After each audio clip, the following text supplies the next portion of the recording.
Bonjour à tous et bienvenue dans cette nouvelle vidéo. Je suis Christophe Vidal, consultant web, e-commerce et SEO depuis 2007. Aujourd'hui, je vais te parler de stratégie de contenu. Et plus précisément, je vais t'expliquer la notion de tunnel de conversion. Alors tu vas voir, c'est quelque chose de très simple et en même temps, c'est quelque chose qui, à mon avis, est vraiment sous-estimé et voire oublié par les éditeurs de sites internet, que ce soit pour des sites e-commerce ou des sites vitrines.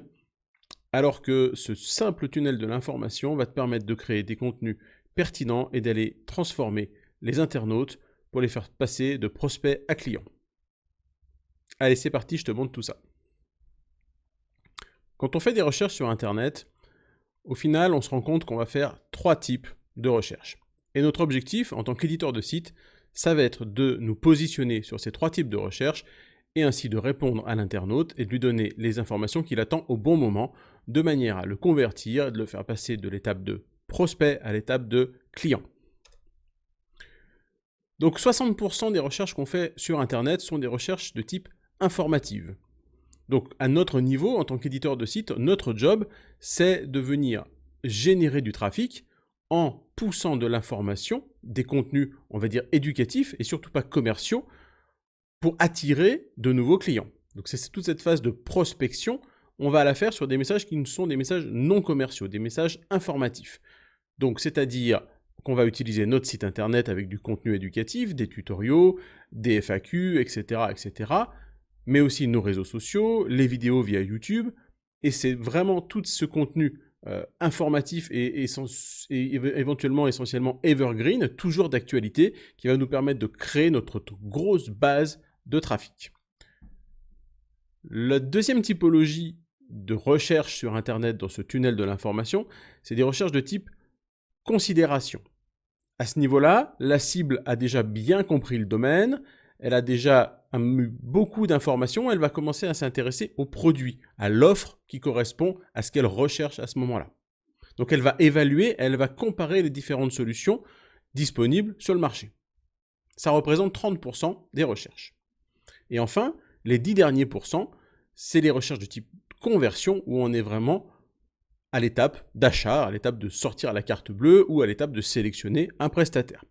Et c'est donc à cette étape-là où on convertit et on transforme le prospect en client. Donc c'est des étapes qui ont des visées la plus marketing, plus qu'informative. Elles sont là pour convertir avec des call to action, etc., etc. Alors quand tu regardes ce tunnel de l'information, ça paraît simple, ça paraît évident, et pourtant dans la pratique, on se rend compte que 80-90% des e-commerçants, des éditeurs de sites internet, ils vont se battre uniquement sur les 10% du bas. On est tous là avec nos petites fiches produits, nos petites fiches services, centrés sur nous-mêmes, orientés sur nos produits, nos services, notre expertise, nos valeurs. On parle que de nous, on parle pas de vous, on parle pas du client. Et toute cette partie-là, elle est là que pour présenter notre offre, nos services. Donc en gros, on est tous en train de se battre une petite part du gâteau de 10%. Alors qu'il reste 90% à aller attaquer. Et surtout la grosse partie des 60% de départ, où on va donner de l'information, où on va montrer de l'expertise, montrer qu'on est le spécialiste du domaine, et où on va aider l'internaute, tout simplement. Et si nous aidons l'internaute et que nous lui donnons les bonnes infos au bon moment, et bien naturellement, il va re-rentrer dans la phase de comparaison, voire des fois peut-être même pas, et il passera directement de l'information à la conversion. Mais dans tous les cas, il faut être présent sur ces 3 niveaux-là.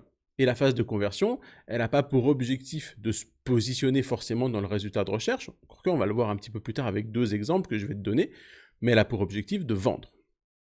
Alors 2 exemples pour te montrer finalement que ça peut être vrai et que ça peut n'être pas vrai, ce tunnel de l'information.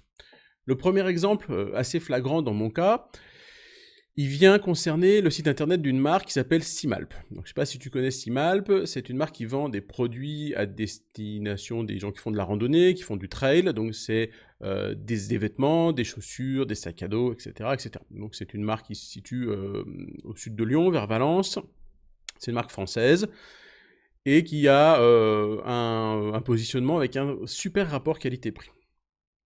Moi, il se trouve que je fais de la rando et il y a quelques années de ça, on s'est lancé avec ma femme dans le chemin de Compostelle. Donc, tous les ans, on va essayer de faire une semaine, une grosse semaine de rando sur le chemin de Saint-Jacques. Et la première année où moi je suis parti sur le chemin de Saint-Jacques, j'ai tout simplement cherché sur internet quel était l'équipement nécessaire pour faire le chemin de Saint-Jacques. Donc j'ai dû chercher quel équipement pour le chemin de Saint-Jacques. Et je suis tombé sur une page informative de contenu éducatif créée par la société Simalp qui m'a expliqué la liste des choses que je devais prendre. Et puis dans cette liste de choses, potentiellement il y avait des produits forcément de la marque Simalp, puis de mémoire aussi autour des articles connexes. Là j'ai pu découvrir un article qui parlait du pantalon style à eau de chez Simalp, etc., etc. Et en fait, je suis allé voir ce produit qui était présenté là aussi sur une forme informative de contenu éducatif en nous expliquant que c'était le pantalon utilisé par les accompagnateurs de moyenne montagne, les guides de haute montagne, etc., etc. Donc pas du tout un contenu commercial, mais vraiment un contenu informatif sur les caractéristiques du produit, etc. Donc j'ai fini par acheter ce pantalon et je suis devenu un grand fan, un adepte de cette marque-là. Donc cette marque a clairement réussi à utiliser le tunnel de l'information puisqu'elle m'a fait passer d'un pur prospect en recherche d'information à un client. Et même en allant plus loin sur ce tunnel de l'information, aujourd'hui je suis un client, je recommande la marque et je suis un client fidèle. Donc ils ont vraiment suivi toutes les étapes. Chapeau à eux, le boulot a été bien fait.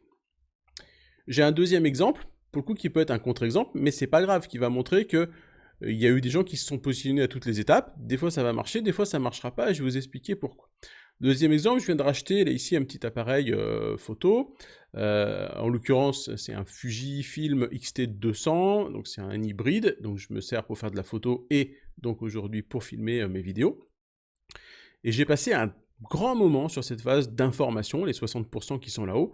J'ai passé un grand moment à chercher le bon produit qui pourrait me donner un accès par webcam, qui aurait une prise micro pour les vidéos, etc., etc. Donc j'ai vraiment cherché un bon moment, et finalement j'ai cherché un grand moment entre la phase d'information et la phase de considération. C'est-à-dire que la phase d'information a finalement été assez rapide, je savais ce que je voulais. Par contre, il y a eu une grosse phase de considération où j'ai comparé des dizaines de boîtiers présents sur le marché pour savoir lequel j'allais acheter et lequel avait vraiment tous les besoins que je voulais. Un écran sur rotule, la possibilité de changer les objectifs, pouvoir mettre des objectifs pour faire des jolis bokeh quand je fais mes portraits, etc., etc. Donc j'ai passé beaucoup de temps là-dessus.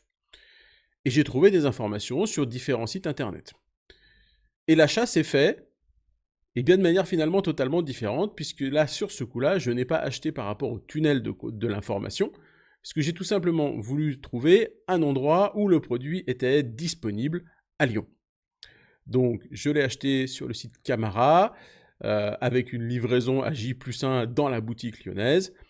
Donc c'est plutôt une bonne chose, ça fait aussi marcher le commerce local. Et là, je n'ai pas suivi mon concept du tunnel de l'information, puisque les gens qui m'ont donné les meilleures infos n'ont pas été les vendeurs. Alors, c'est pas tout à fait vrai. J'ai dû acheter un objectif, j'ai acheté en plus un objectif sur le Fuji, et finalement je l'ai acheté sur un des vendeurs sur lequel j'avais eu beaucoup d'informations sur le produit. Donc l'un dans l'autre, ça a fonctionné. Mais dans tous les cas, voilà, la vente de l'appareil s'est pas fait sur ce site-là, parce que le site ne l'avait pas en stock, et pouvait pas me le livrer rapidement, et moi je suis comme ça, quand j'ai envie, je le veux tout de suite, et puis j'en avais besoin pour faire une vidéo pour une cliente. Donc j'ai malgré tout suivi le cheminement, information, considération, conversion. Et ça, c'est vrai dans tous les cas, à part évidemment sur les étapes que je ne précise pas ici dans le tunnel du marketing, qui sont les étapes de fidélisation et les étapes de recommandation. Mais toutes ces premières étapes de découverte de la marque et de découverte d'un produit, elles passent par information, considération, puis enfin conversion. Donc ne l'oubliez pas, ne faites pas partie des 90% de la population qui se battent pour aller manger les 10% du gâteau en bas. Soyez intelligents, allez attaquer les 90% du haut, information et considération. Faites du contenu éducatif et evergreen, faites des comparatifs de produits, comment choisir tel et tel produit, etc., etc. Et vous allez acquérir beaucoup de trafic sur votre site internet. Et derrière, en étant un peu intelligent, vous allez convertir ce trafic en clients. Allez, ça sera tout pour cette vidéo aujourd'hui. N'oubliez jamais ça, quand vous faites vos stratégies de contenu, pensez à l'intention de l'internaute et répondez en fait aux mots-clés avec la bonne intention, en gardant bien en tête cette notion information, considération, conversion. La grande majorité de votre trafic va venir des 2 premiers niveaux et c'est seulement le bas du tunnel qui vous permettra de convertir. Mais en attaquant les premiers niveaux, vous allez être plus intelligent et plus efficace que 80% de votre concurrence. Allez, à très vite pour une prochaine vidéo. Ciao, ciao.